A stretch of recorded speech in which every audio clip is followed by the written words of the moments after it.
Nobody was ever found, but he already had funeral arrangements, a death certificate request, and someone convinced she was unstable. So, how exactly did he seem prepared for her disappearance? The priest had just said, "May Evelyn Carter rest in peace," when my husband stood up and shouted, "Turn that off now!" But it was too late. The entire church had already heard my voice. I was sitting alone in a motel room 30 miles away, watching my own funeral live stream on my phone, while my family cried around a closed casket that was supposed to hold my body. 3 weeks earlier, my husband Daniel told everyone I'd driven into the river during a storm. No body was ever found. Still, he pushed for a funeral, filed paperwork declaring me dead, and somehow convinced even my parents that I was gone. Then the priest reached into his jacket and unfolded the message I'd emailed him that morning. Daniel's face changed instantly. And when the priest read the first sentence out loud, my sister stood up and whispered, "What do you mean she's alive?" The camera in the church shook slightly as people started turning toward Daniel. I watched him force a smile that didn't reach his eyes, the same fake calm expression he used any time he was cornered. "Father, this isn't appropriate," he said, walking toward the altar faster now. "Someone is playing a sick joke." But the priest didn't stop reading. "If you're hearing this," he continued carefully, "then my husband has already convinced you I'm dead." My mother covered her mouth. My younger sister Rachel looked like she couldn't breathe. And Daniel? He froze. I leaned closer to my phone screen inside that dim motel room, my hands shaking so hard I almost dropped it. The air conditioner rattled beside me, loud enough to make the silence from the live stream feel even heavier. 3 weeks hiding in cheap motels. 3 weeks using cash only. 3 weeks watching my own husband turn me into a ghost. And the worst part? People believed him. Not strangers, my family. The same people who used to call me every day suddenly stopped answering my messages after Daniel told them I was unstable again, that I'd been depressed, that I'd disappeared after another episode. He said it so calmly, people accepted it without question, even when there was no body. The priest unfolded the second page I'd sent. Daniel immediately stepped forward again. "Don't read another word." That was the first moment everyone in the church realized something was wrong. Because grieving husbands don't panic when their dead wife sends an email. The live stream comments exploded so fast I could barely read them. "Wait, what? Is she alive? Call the police!" I swallowed hard and looked down at the folder sitting beside me on the motel bed. Copies of bank transfers, insurance documents, screenshots, the recording. Everything I'd found before I disappeared. Everything Daniel thought he destroyed. The priest adjusted his glasses and said quietly, "Mrs. Carter attached evidence to this statement." And suddenly, Daniel stopped moving. Not angry, not grieving, terrified. Then the church doors opened behind him, and someone walked in wearing a police badge. The second Daniel saw the detective enter the church, he stepped away from the altar like he was trying not to look nervous. But everyone noticed. The live stream camera turned suddenly as people in the pews started whispering over each other. My aunt actually stood up halfway from her seat, staring between Daniel and the officer near the back doors. "Daniel," the priest said carefully, still holding my printed email in his hand, "I think you should sit down." "I said stop reading it," Daniel snapped. That tone shocked people more than his words. Daniel built his entire reputation on being composed, patient, respectable. The kind of man neighbors trusted immediately. That version of him was slipping. I pulled my knees against my chest on the motel bed and kept watching. 2 months earlier, if someone had told me my husband would one day hold a funeral for me while I was still alive, I would have laughed in their face. Because from the outside, our marriage looked perfect. Daniel was successful, polished, organized.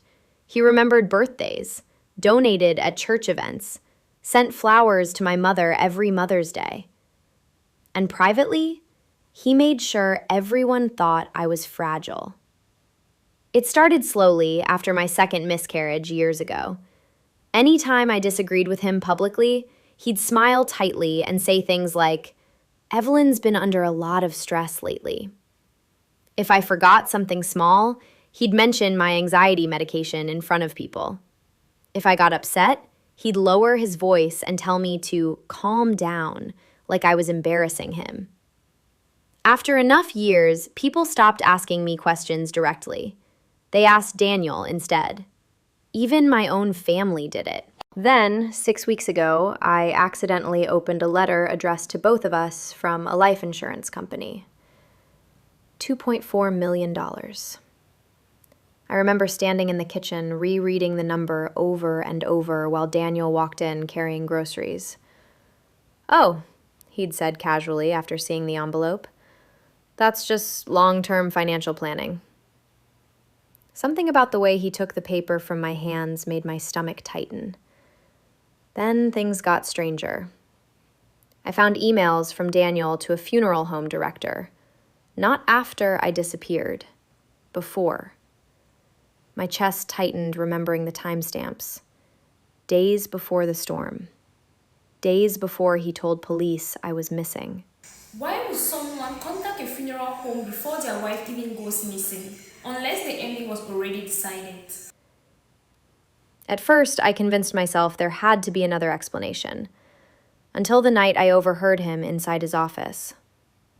"Once this is finalized," he said quietly into the phone, "everything transfers to me." I stopped outside the door. Then he added, "No, she won't be a problem." The floor creaked under my foot. Silence. And then the office doorknob slowly started turning. "Evelyn," Daniel said softly through the opening door, "how long have you been standing there?" I forced myself to smile. "Just got up for water," I said. Daniel stared at me for a second too long. Not confused, calculating. Then he smiled back like nothing happened. "You should try to sleep." I barely slept at all that night. The next morning, my phone had no service. At first, I thought the carrier was down, but when I tried logging into our account from my laptop, the password had been changed. My banking app stopped working too. Daniel sat across from me at breakfast, drinking coffee like it was a normal Tuesday. "I handled some financial restructuring," he said without looking up. "Less stress for you." Less stress. That was his favorite phrase anytime he took control of something. By the end of that week, people started treating me differently. My mother called Daniel instead of me. Rachel texted asking if I was okay emotionally. Even my doctor's office suddenly wanted to schedule a psychiatric evaluation I never requested. Daniel was moving faster now, building a version of me nobody would question. So, while he was away overnight for a business conference, I did something I'd never done before. I broke into his office safe. My hands were shaking so badly I almost dropped the flashlight. Inside were folders organized with colored tabs like legal case files. One folder had my name on it. I opened it and felt my stomach drop. Insurance paperwork, property transfer documents, copies of my signature forged onto forms I'd never seen before. And underneath those, a typed statement claiming I'd been suicidal for months. I kept flipping pages faster and faster until I found the real reason behind everything. Daniel was drowning in debt. Hidden loans, gambling losses, threat letters, over $400,000 owed. The insurance payout wouldn't just make him rich, it would save him. Then I found something else. A report from a private investigator hired to confirm sightings of me near the river outside town. My disappearance had already been planned. I grabbed everything I could photograph before hearing headlights outside. Daniel was home early. I barely got the safe closed before he walked through the front door calling my name. The next morning, I drove straight to my parents' house with copies of the documents in my bag. I thought once they saw the evidence, everything would stop. Instead, my mother opened the door and looked at me with cautious sympathy. "Sweetheart," she said carefully, "Daniel told us you've been struggling again." My chest tightened. "I'm not struggling," I said. "He's lying." But she barely looked at the papers in my hands. Then she asked the question that made me realize how far Daniel had already gone. "Are you taking your medication?" That night, when I pulled into our driveway, 2 police cars were waiting outside, and Daniel stood on the porch holding a piece of paper, my suicide note.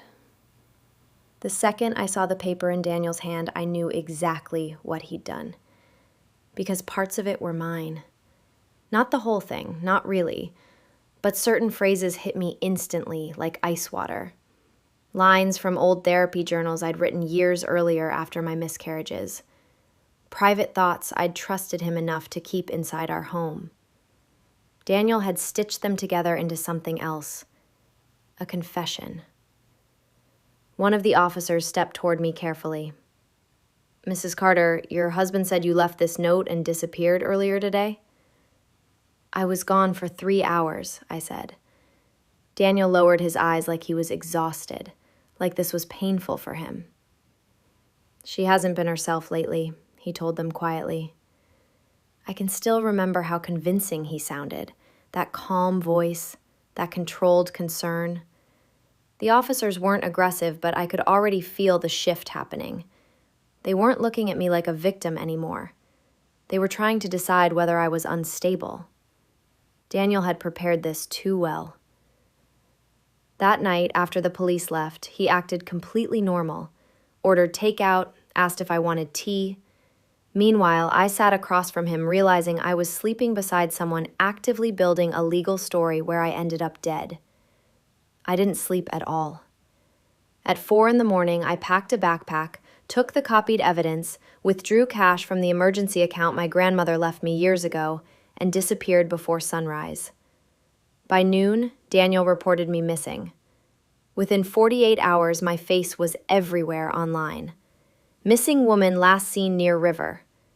Daniel gave interviews outside our house looking devastated. He told reporters I'd been emotionally fragile for years, that he feared I'd harmed myself during the storm. People flooded social media with sympathy for him. Not me, him. I watched it happen from motel rooms under fake names while Daniel slowly took over every part of my life. He froze our accounts, started selling property, filed expedited paperwork to declare me legally dead before the search was even finished.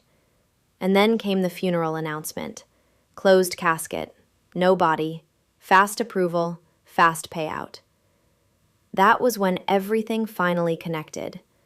The funeral wasn't about grief. It was about making my death official before I could come back. So 2 hours before the service started, I sent one final email to the priest.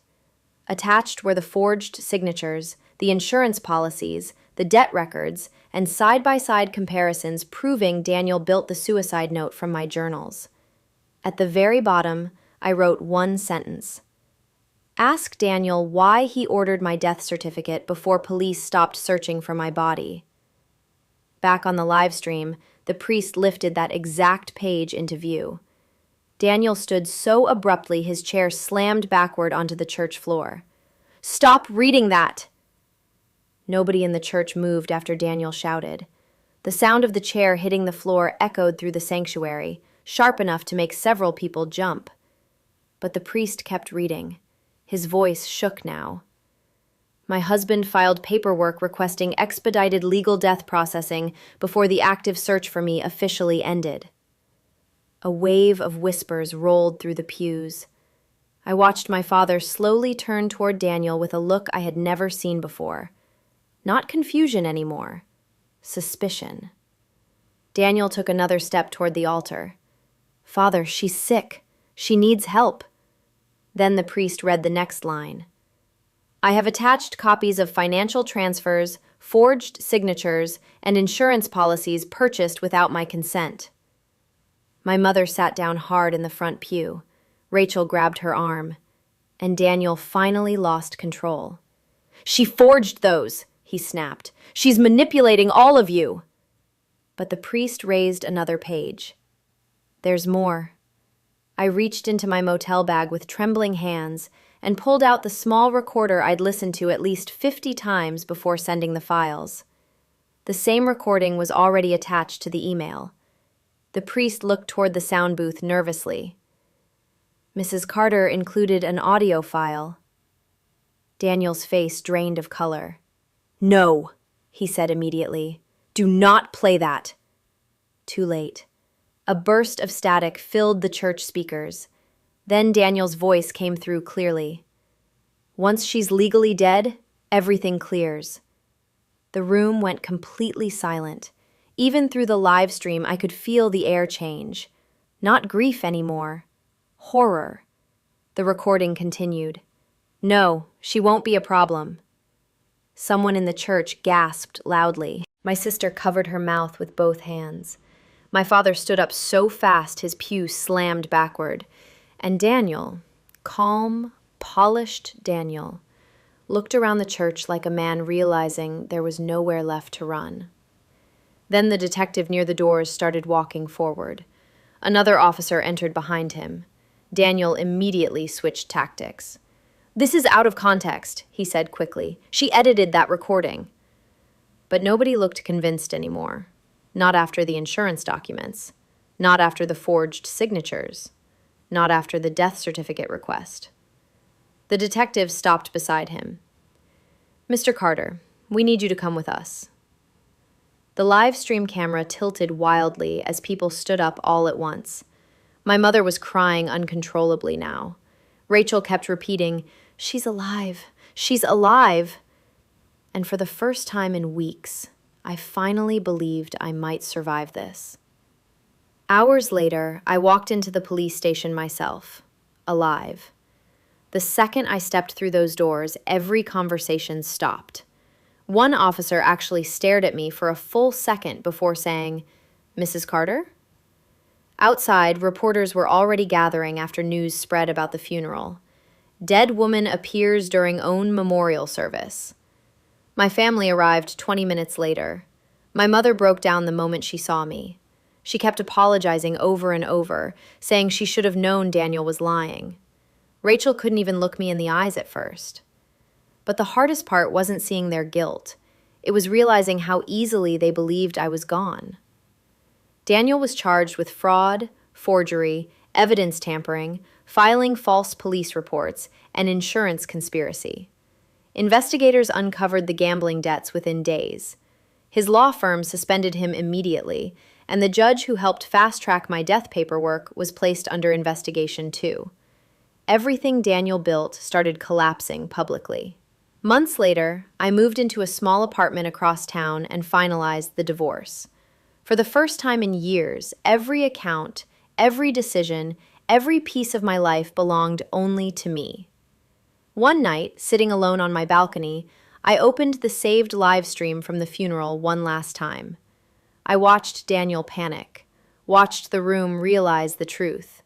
Then I deleted the video permanently, because the woman he tried to bury never actually died. The disturbing part isn't that one person tried this. It's how easily everyone accepted the story once someone confident enough told it first. So how often does that actually happen?